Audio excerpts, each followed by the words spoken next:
சித்தர் வணக்கம். உலக தமிழ் அறிவாளிகளே, சித்தர்களின் அருளால் நலமுடன் பல்லாண்டு வாழ்வோம். மிஸ்டர் லேடிஸ் ஊடக ரசிக பெருமக்களே, உடல் இழைக்க வேண்டும் என்று ஒரு கூட்டம். உண்டு உண்டு பருத்த உடலை உணவு உபவாசத்தினாலேயே தான் இழைக்க வைக்க முடியும். அதற்குரிய வழிமுறைகளை பற்றியெல்லாம் நிறைய நாம் பேசியிருக்கிறோம்.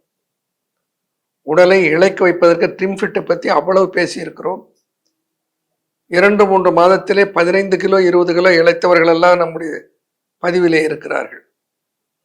இப்படி உடலை இழைக்க வைப்பதை பற்றியே பேசிக்கொண்டு இருக்கிறோமே, அதனுடைய இன்னொரு பக்கத்தையும் பற்றி நாம் சொல்ல வேண்டும். அதற்கு சித்தர்கள் வழி சொல்லி இருக்கிறார்களா? அது என்ன? சிலர் நோஞ்சானாக இருக்கிறான். அவனுக்கு 25 வயது 20 வயது மாப்பிள்ளை பெண் பார்க்க போக வேண்டும் என்று போனால் பெண் பார்த்து விட்டு அவனை ஒதுக்கும். ஏன்னா எலும்பும் தோலுமா இருக்கான். அதுபோல ஒரு பெண், அவள் பருவமடைந்து 20-21 வயது இருக்கிற ஒரு பெண்ணுக்கு திருமணத்துக்கு மாப்பிள்ளை பார்க்கிற போது அவள் ஒளி பிச்சானாக பெண் இருந்தால் அவளுக்கும் திருமணம் ஆவதில்லை. அதுபோல சிறிய குழந்தைகள் பெற்றோர்களை பார்த்து கேட்பார்கள், என்னம்மா நீங்க சாப்பாட்டை பிள்ளை கொடுக்கறதே இல்லையா? நீங்க உப்பிக்கிட்டே போறீங்க, உன் பிள்ளை எலும்பாகிட்டே இருக்கான். எலும்பும் தோலுமாக பிள்ளைகள் இருந்தால் நமக்கு அவ்வளவு சங்கடமாக இருக்கும். குழந்தைகள், பெரியவர்கள், நடுத்தர வயதினர்கள், உடம்பு இழைத்தவர்கள், இன்னும் சிலர் மருத்துவமனையில இருந்து வருவார்கள். மருத்துவமனையிலே இருந்த காலத்திலே உடம்பு இழைத்து ஒல்லியாக மாறி இருக்கும். இந்த இழைத்த உடல் தேர வேண்டும் என்று ஆசைப்படுவார்கள். அது தேர்வதற்குரிய மருந்துகள் அவர்களுக்கு கிடைப்பதில்லை. நீரிழிவினாலே உடல் இழைத்து விட்டது, உடல் தேரவில்லை, என்ன செய்வது என்று குழப்பம். பலர் சொல்வார்கள், எனக்கு டயபெட்டிஸ் வந்துடுச்சுங்க, உடம்பு ரொம்ப இழைச்சி போச்சு. அப்போ இழைப்பது சரியாக பசியின்மையினாலே உடல் இழைத்தல், மன உளைச்சலினாலே உடல் இழைத்தல், சரியான சத்து கொடுக்கிற உணவு எடுத்துக்கொள்ளாதனாலே உடம்பு இழைத்தல், தேவையான அளவுக்கு புரத சத்து உணவில் சேராததினாலே உடம்பு இழைத்தல், வயதாவதனாலே உடம்பு இழைத்தல், இப்படி பல காரணங்கள்னாலே உடம்பு இழைக்கிறது. நீரிழிவினாலே உடம்பு இழைப்பது மிக காமனாக பல இடங்களில் நாம் பார்க்கிறோம். குழந்தைகள் இழைத்து இருப்பதை பார்க்கிறோம். இவர்கள் எல்லோருக்கும் உடலை தேற்றுவதற்கு ஒரு அஷ்யூர்டு உடல் தேற்றி இருக்குமா? என் குழந்தை சாப்பிடவே மாட்டேங்கிறது, உணவை கண்டாலே அது ஓடுது, உணவு ஊட்டுறதுக்குள்ள எங்களுக்கு பெரும்பாடு ஆகி போய்விடுகிறது, உடல் தேறுவதே இல்லை, இந்த பாருங்க எப்படி இருக்குன்னு சொல்லி வரும் எலும்புந்தோலமாக காட்டுவார்கள். அவருடைய உடம்பெல்லாம் தேறுவதற்கு, தேறுதுன்னா சும்மா ஊழதசை போடுறது இல்லை, உறுதியான இறுக்கமான தசை உருவாவதற்கு. ஊழதசை கொழுப்பு எடுத்துக்கிட்டா தான் வரும். இந்த கொழுப்பு சேர்ந்த சத்து இல்லை. சர்க்கரை நோயாளிகளும் எடுத்துக்கொள்ளலாம். அதிகமாக உடல் இழைத்தவர்களுக்கு ஆரோக்கியத்தை தருகிற ஒரு அற்புதமான மூலிகை சித்தர்கள் கண்டிருக்கிறார்கள். பிரம்மி வெள்ளை வெப்பு பசி பேரா, பிரம்மி வெள்ளை வெப்பு பசி பேராயரி கிரிச்சரமும் புண்ணும் போம், பேராயரி கிரிச்சரமும் புண்ணும் போம். பிரம்மி வெள்ளை வெப்பு பசி பேரா எரி கிரிச்சரமும் புண்ணும் போம், எரி கிரிச்சரமும் புண்ணுமின்றாய் வரும் அந்த தேற்றான் கொட்டையது, தேற்றான் கொட்டையது திட்டி மருந்தாகும், கூற்றாங்கண் மாதே அரி என்று தேரையர் சொல்வார். கூற்றாகிற கண்ணுக்கு சொந்தக்காரி. அந்த கண்ணு இருக்கிறதே இது எவனுக்கு சமமானது. பார்த்துட்டா இவன் விழுந்துட்டான், சாய்த்து விடுகிற தன்மையுடைய கண்ணு. கூற்றாகிற கண்ணுக்கு சொந்தக்காரியே ஒன்றை சொல்லுகிறேன் கீழ். தேற்றான்கொட்டை என்று ஒன்று இருக்கிறது, அது திட்டி மருந்தாகும். கண்ணுக்கும் மருந்து. தேற்றாங்கொட்டை மருந்தை எடுக்கிற போது கண்ணும் பொலிவரும், கண்ணும் பார்வை மேம்படும். இப்போ டயபெட்டிஸ் பீப்புளுக்கு டயபெட்டிக் நியூரோபதி, டயபெட்டிக் விஷன், இதெல்லாம் சரி பண்ணுறதுக்கும் அதில் சத்து இருக்கிறது. எப்படி பாருங்க, பிரம்மி வெள்ளை வெப்பு பசி. பிரம்மி என்றால் நீரிழிவு. இந்த நீரிழிவில் வருகிற வெள்ளைப்படுதல் என்கிற ஒரு நோய்.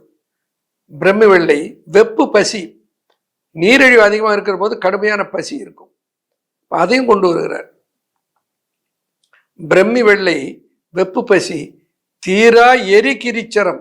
யூரினரி இன்ஃபெக்ஷனால பெண்களுக்கு வருகிற கிரிச்சரம் என்கின்ற யூடிஐ, யூரினரி ட்ராக் இன்ஃபெக்ஷன். இன்றாய் வரும் அந்த சேற்றாங்கொட்டை அது திருட்டி மருந்தாகும், கூற்றாங்கண் மாதை அரின்னு தேரையர் சொல்றது எதுக்குன்னா, நீரிழிவு நோயாளிகள் இழைத்த உடலையும் தேற்றுகிற ஆற்றல் தேற்றாங்கொட்டையில் இருக்கிறது. சாதாரணமாக நோய்வாய்ப்பட்டு மருத்துவமனையில் இருந்து வருபவர்களுடைய உடலை தேற்றுகிற சக்தியும் தேற்றாங்கொட்டையில் இருக்கிறது. பொதுவாக நம்ம எல்லாம் எப்படி ஆசைப்படுவோம்? கொழுகொழு இருக்கணும்னு ஆசைப்பட மாட்டோம், முழுமுழுன்னு இருக்கணும்னு ஆசைப்பட மாட்டோம். மாறாக பொலிவாக இருக்க வேண்டும், பூசி மெழுகினால் போல இருக்க வேண்டும். கொழுகொழுன்னு இருந்தால் அது பிடிக்காது. அப்போ அது எப்படி இருக்கும்? கொழுப்பு சத்து அதிகம் இல்லாத சத்து இருந்தால் தான் இந்த உடல் புரத சத்தினாலே ஆக்கப்படுகிற போது உடல் திடமாகவும் வலுவாகவும் ஒரு ஒரு குளகுளப்பு இல்லாமல் இருக்கும். அப்படிப்பட்ட தசை சத்தை ஊட்டுகிற ஆற்றல் இந்த தேற்றாங்கொட்டைக்கு உண்டு. இது எவ்வளவு நாளையா சாப்பிடுறது? 2 மாதம் எடுத்துக்கொண்டாலேயே 2 கிலோ அளவுக்கு எடை கூடுவதை உணர முடியும். பெரியவர்கள், சிறுவர்கள், குழந்தைகள், பிரசவித்த பெண்கள், நீரிழிவு நோயாளிகள், மருத்துவமனையில் உடல் அழுத்தவர்கள் எல்லாரும் சாப்பிடலாம். நன்றாக பசி எடுக்கும். அதோடு கூட யூரினரி ட்ராக் சம்பந்தமான இன்ஃபெக்ஷன் தான், அதுவும் போயிடும். ஒரே மருந்து பல நோய்களுக்கு பரிகாரமாக இருக்கிற ஒரு சிறந்த மூலிகை தேற்றாங்கொட்டை. அப்போ இந்த தேற்றாங்கொட்டையினாலே ஆன லேகியம் தேற்றாங்கொட்டை லேகியம் என்று அதற்கு பெயர். அன்பு ஃபார்மாவிலே தேற்றாங்கொட்டை லேகியம் என்றே உரிமம் பெற்றிருக்கிறோம். இந்த தேற்றாங்கொட்டை லேகியத்துக்கு ஒரு சக்தி என்ன? உடலை தேற்றுவது, உடலை பொலிவுறச் செய்வது. இந்த உடம்பு தேரலையா, எலும்புந்தோலுமா இருக்க, கொஞ்சம் உடம்பு புசு புசுன்னு இருந்தால் பரவாயில்லை, ஒரு 4 மாதம் எடுத்துக்கொண்டால் போதும். எவ்வளவு நாள்லாம் சாப்பிட வேண்டியதில்லை. ஒரு மாதத்துக்கு 1 கிலோ 2 கிலோ ஏறினாலே ஒரு 5 மாதத்தில் 5 கிலோ வெயிட் கெயின் ஆகிடுது, போதும். குழந்தைகளுக்கு கொடுத்தால் கூட ஒரு 2-3 மாதம் கொடுத்தால் போதும். நல்லா பசிக்குது, நல்லா சாப்பிடுவார்கள், நன்றாக ஓடி ஆடி திடமாக விளையாடுவார்கள், நல்ல ஆரோக்கியமாக இருக்கிறார்கள் என்பதை நம்மால் உணர முடியும். நிறைய பெற்றோர்கள் அவங்க குழந்தைகளுக்கு உடல் தேரவில்லை என்று என்னுடைய மருத்துவமனையில் வாங்கி செல்வதும் இந்த தேற்றாங்கொட்டை லேகியம்தான். அதே போல திருமணமாகிற வயதில் இருந்து கொண்டு உடல் மெல்லிசா இருக்கிறது, பார்ப்பதற்கு பெண் பொலிவாக இல்லை, பார்ப்பதற்கு ஆண் பொலிவாக இல்லை என்பவர்களும் இதை வாங்கி கையாளுகிறார்கள். அவர்கள் எல்லோரும் சொல்லுவது என்னன்னா, ஒரு 3-4 மாதத்துல வேண்டிய அளவுக்கு உடல் பொலிவாகவும் கொஞ்சம் மழமழன்னு வந்துவிடுது என்று சொல்வார்கள். அப்ப தோக்காத, கண்டிப்பாக பலன் தருகிற ஒரு சிறந்த மூலிகை தான் தேத்தான்கொட்டை. அதிலே உருவாக்கப்பட்டிருக்க லேகியம் தான் தேத்தான்கொட்டை லேகியம். எவ்வளவு சாப்பிட்றது? ஒரு 5 வயதுக்குள்ள இருக்கிற குழந்தையா இருந்தா ஒரு 1/2 தேக்கரண்டி காலை, 1/2 தேக்கரண்டி இரவு எடுத்தால் போதும். ஒரு 10 வயதுல இருந்து ஒரு 15 வயதுக்குள்ள இருக்கிற குழந்தையா இருந்தா 1 தேக்கரண்டி காலையும் இரவும் எடுத்தால் போதும். அதற்கு மேலே 15 வயதுக்கு மேலே என்ன வயசு அல்லது சைஸ் இருந்தாலும் அப்போ எடுக்க வேண்டியது. இந்த உடல் தேர்வதற்கு என்பதனால 1 தேக்கரண்டி அளவுக்கு காலை, மதியம், இரவு 3 வேளை எடுத்துக்கொண்டால் போதும். உடல் எடை உறுதியாக கூடும், உடல் பொலிவரும், நல்ல அழகான ஆரோக்கியமான உடலை பெறுவதற்கு தேற்றான்கொட்டை லேகியம் உதவும். பயன்படுத்துவோம், நலம் பெறுவோம். நன்றி, வணக்கம்.